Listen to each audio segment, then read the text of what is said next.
যে হস্পিটেলত আছিলে মইতো 3 মাহ থাকিলোঁ ন হস্পিটেলত হয় হয় আগৰ পৰা বেমাৰ হ'লে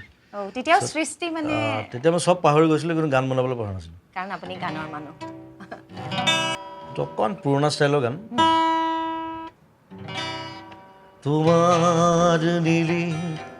কথাৰ দৰে তোমাৰ নীলি কথাৰ দৰে সপোন ৰাতি অকল সৰে বকুল বনৰ সুবাস জাগে বকুল বনৰ সুবাস জাগে তোমাৰ নীলিম কথাৰ দৰে তোমাৰ নীলিম কথাৰ দৰে